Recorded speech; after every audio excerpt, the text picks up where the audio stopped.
Oh,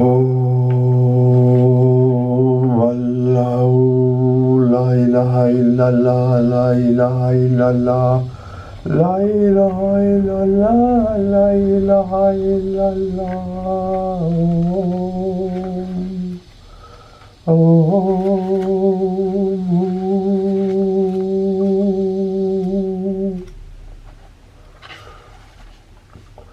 Vamos ler um pouco numa obra interessante de um pensador iraniano acerca do sufismo. Sayed Hossein Nasr, Ensaios Sufis, tem uma parte valiosa no capítulo 8 sobre o xiismo, ou xias e o sufismo, a sua relação na essência e na história.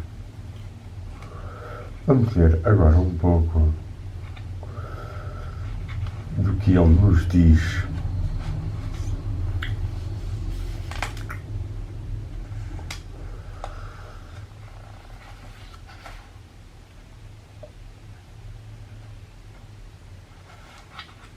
Sobre esta espiritualidade profunda e que nós conhecemos pouco, apenas recebendo algumas informações dos mestres mais conhecidos, que nem são especialmente xias, mas sim apenas peças como Rumi ou Attar. Ora bem, ele diz-nos aqui, então, a partir de certa altura, que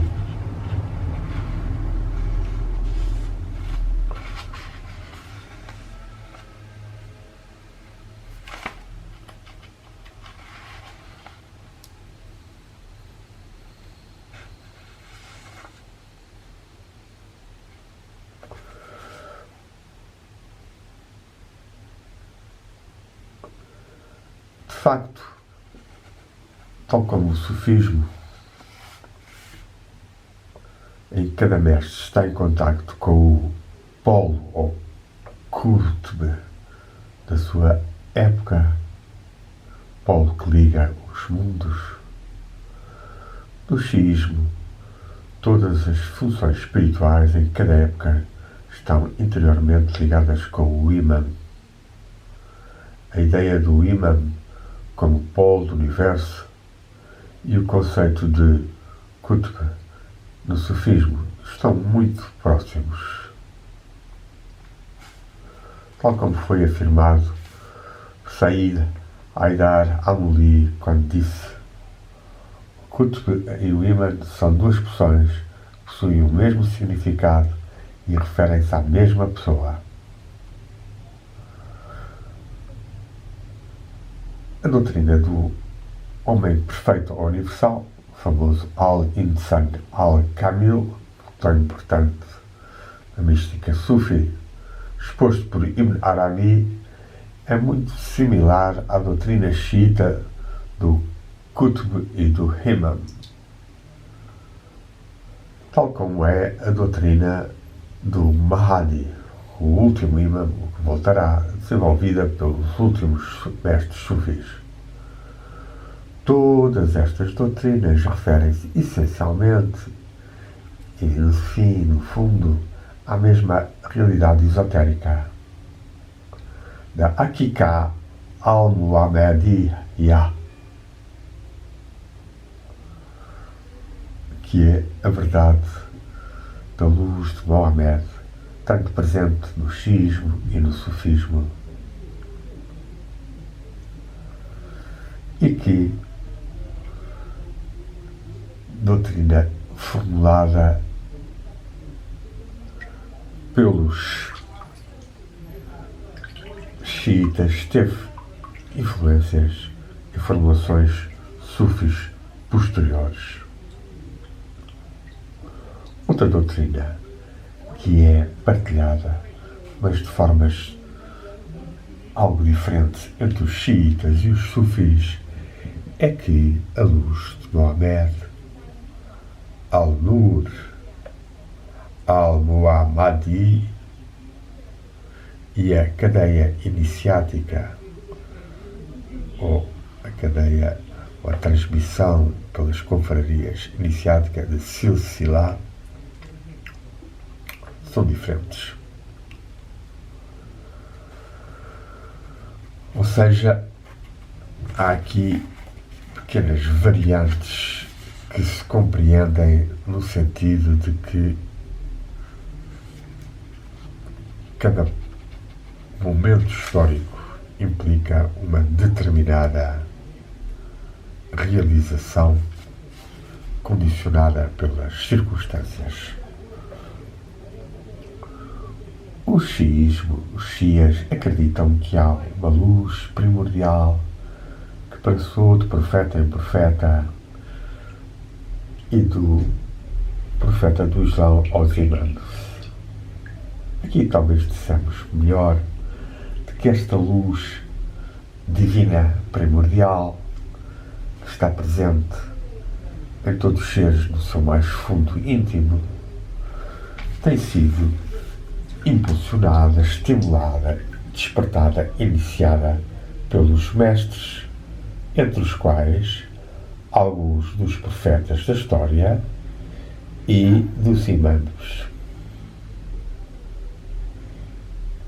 Esta luz protege os profetas e diremos mais os mestres e os imãs do mal ou do pecado, tornando-os incapazes de erros, maçum, e dar-lhes um conhecimento que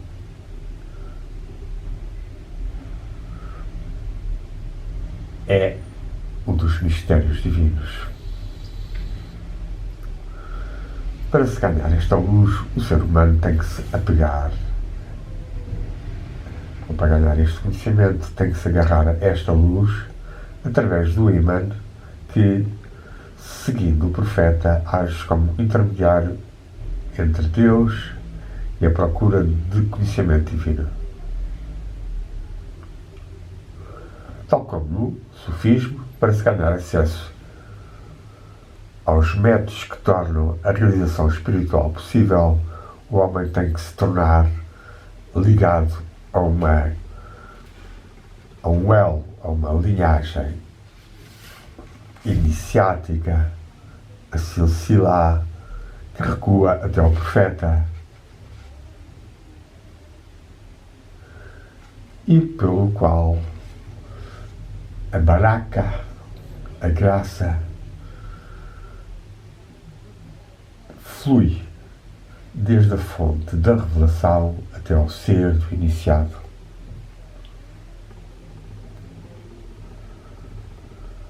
Esta cadeia, no sufismo, está baseada numa continuidade de presença espiritual que se assemelha muito à luz mohamédica do xismo. De facto, os últimos sufis falam também da luz mohamédica, ou de Mohamed. Num período anterior, especialmente nos teaching, nos ensinamentos do Imam Jafar al-Sadiq, a doutrina xiita da luz de Mohamed e as doutrinas sufis da cadeia ou da fraternidade espiritual encontram-se, e em ambos os casos elas têm a mesma fonte dos mesmos ensinamentos esotéricos do Islão.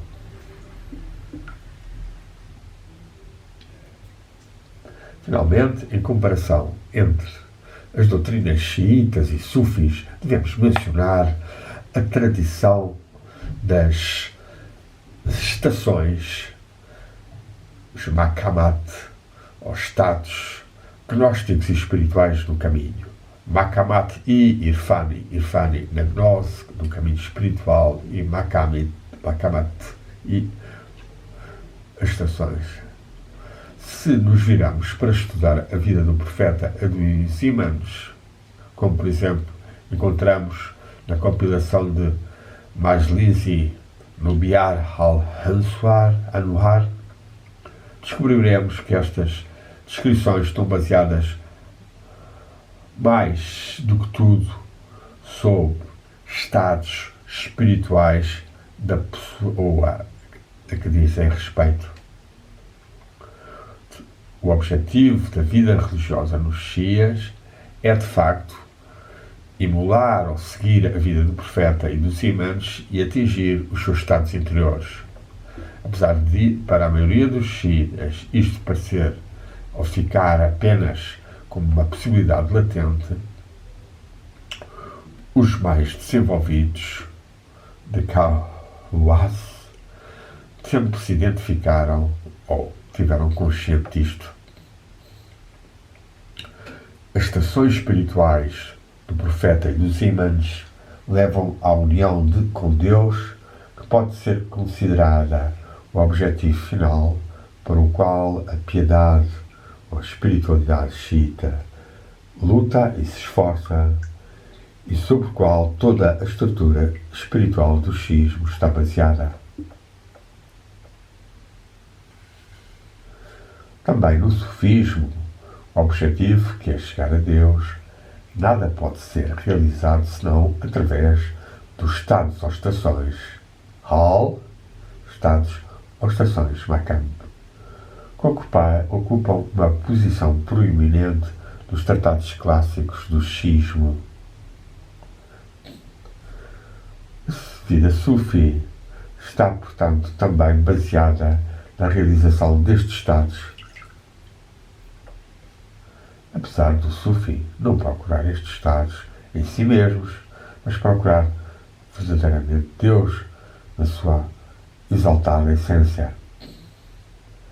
É claro que no sufismo quase todos os membros da ordem ou de uma ordem estão conscientes dos estados e estações, enquanto que no xiismo só a elite ou os mais despertos estão conscientes de tal. Mas isto é muito natural, pois o sufismo, de certa forma, é já o caminho para as elites espirituais, enquanto que o xiismo se diz respeito a uma comunidade inteira, possuindo também a sua divisão esotérica e exotérica, e tendo tanto os crentes normais, Hawam, como os mais avançados ou despertos. Mas, nas especiais significações dadas às estações espirituais, nas descrições das vidas dos profetas, do profeta Maomé e dos imãs, há uma semelhança muito forte com o que nós encontramos no sufismo. Aqui também é a mesma realidade que o esotericismo islâmico, com os seus aspectos práticos e realizados, ou a realizar, com que as estações espirituais estão ligadas ou descrevem. Tendo considerado estas poucas ocasiões de uma relação próxima entre o xiismo e o sufismo, vamos agora discutir brevemente como é que a sua relação se manteve ao longo da história islâmica.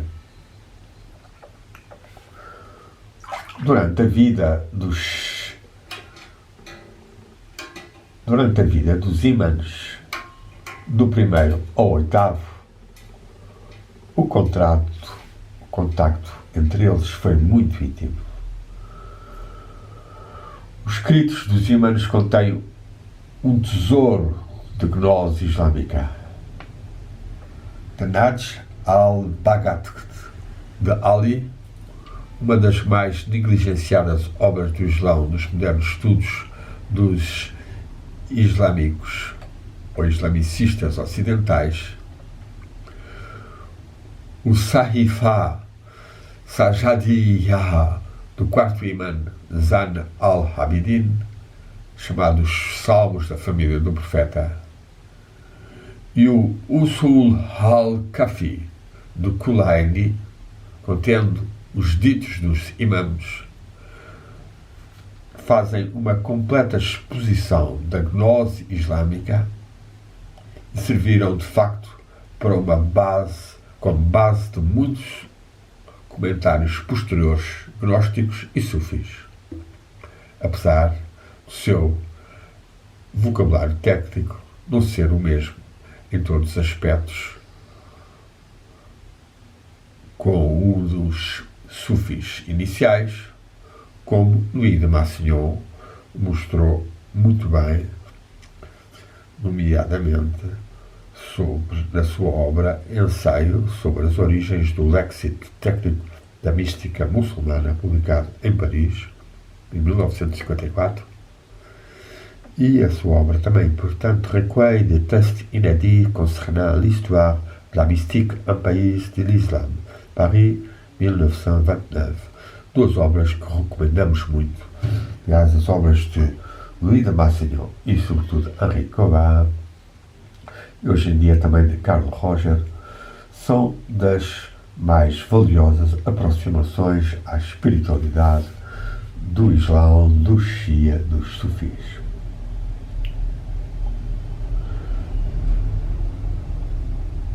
Estas doutrinas e exposições deles são, contudo, as que nós encontramos também, de certa forma, nos tratados clássicos sufis. Durante o período da vida dos imãs, houve um bem íntimo contacto entre os imãs e alguns dos grandes sufis iniciais. Hassan al-Basri e Uwais al-Karani eram discípulos de Ali. Ibrahim al-Hadam, Bishr al-Afi e Bahais al-Bastami estavam associados com o círculo do imã Jafar al-Sadiq.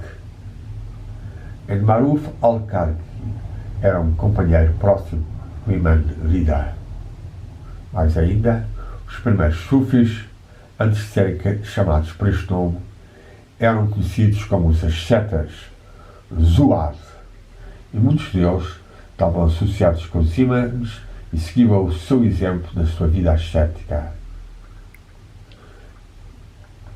Em Kufa, tal homem como Kumaya, Matsem al-Tamar, Rashid al-Jari, todos eles, que eram dos primeiros sufis e ascetas, pertenceram à companhia que rodeava os imãs.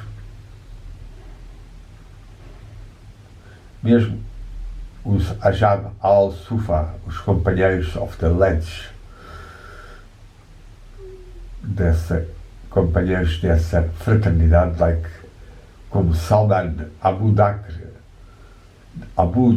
e Amar al-Yassir, são ambos polos do sufismo inicial e membros iniciais da comunidade Shia. Foi só após o oitavo imã, Ali al-Rida, que os xiitas imãs não se associaram mais abertamente com os sufis. Não é que eles tenham escrito contra o sufismo, como alguns esotéricos xiitas críticos do sufismo já clamaram.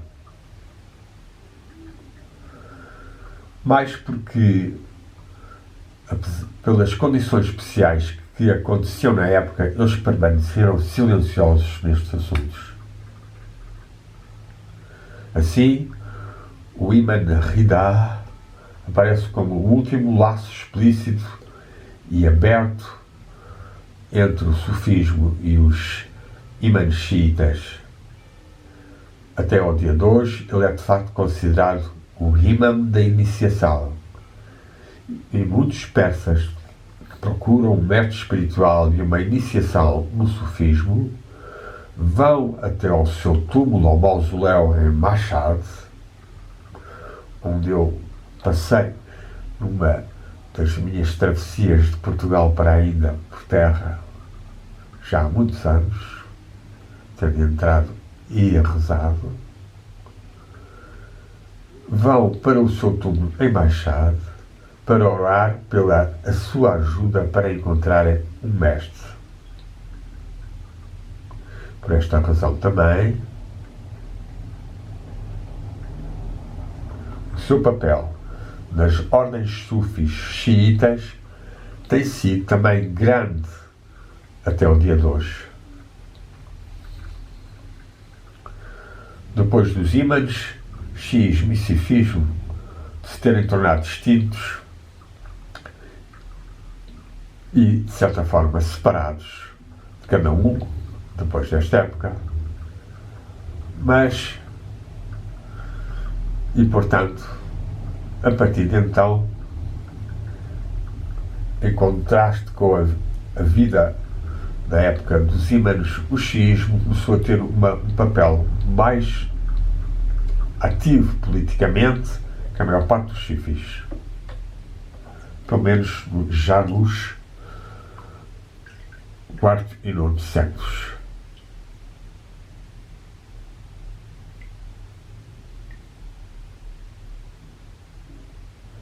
Enquanto que os sufis estavam mais afastados da vida política e de tudo o que possuía um aspecto físico. Contudo, alguns dos sufis, como o famoso Al-Hallaj, que Massignon escreveu um belo livro sobre o Divan, e com a tradução dessa antologia poética, desses grandes estados de amor e de união com a divindade, Al-Hallaj, era definitivamente xiita ou tinha uma tendência xiita fortíssima. Havendo também relações certas entre o sufismo e xiismo, particularmente em Ismail, na forma Ismail, dos ismaelitas. Tal como nós vemos claras referências ao sufismo nas epístolas dos irmãos da pureza, o qual, se não é definitivamente ismaelita, é, na sua origem, certamente provinda de um background xiita e associa-se mais tarde fortemente com os ismaelistas. Os 12 imãs do xiismo mostraram alguns laços também com o sufismo. Ibn Babu'yah, famoso teólogo xiita, descreve o círculo sufi al-Qad, na qual a invocação, ou dhikr, ou a repetição dos mantras, é realizada. E Said Sharit Murtada